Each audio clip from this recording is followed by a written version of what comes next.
کراچی میں ہر ہفتے traffic jam اب شہر کا معمول بن گیا ہے۔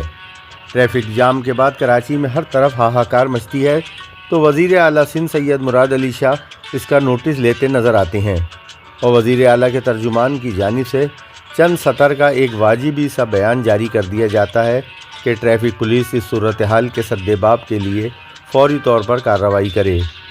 کراچی میں 1-1.5 ماہ سے یہ معمول بن چکا ہے کہ ہر ہفتے کی شام سے لے کر رات گئے تک شہر کی بہت سی مصروف شاہراہوں پر بدترین ٹریفک جام کی صورتحال پیدا ہو جاتی ہے۔ شہری گھنٹوں موٹر گاڑیوں کے ازدحام میں پھنس کر رہ جاتے ہیں اور اپنی بے بسی پر رو رہے ہوتے ہیں۔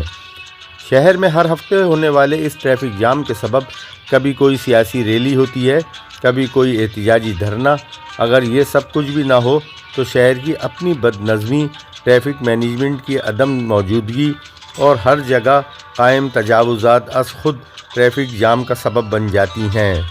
حکومت سندھ نے کراچی کے شہریوں کو ٹریفک قوانین کا پابند بنانے کے لیے جدید خطوط پر استوار ای چالان کا نظام تو متعارف کرا دیا ہے، مگر یہاں سوال یہ ہے کہ کراچی کے باسیوں کو آئے دن ٹریفک جام کی اذیت سے نجات دلانے کی ذمہ داری کس کی ہے؟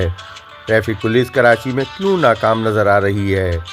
کراچی میں اب ٹریفک کا نظام اس قدر گھمبیر ہو چکا ہے کہ جمعے کی شام سے لے کر اتوار کی رات تک ہر جگہ بدترین ٹریفک جام نظر آتا ہے، لیکن اس صورتحال کا کوئی پرسان حال نہیں۔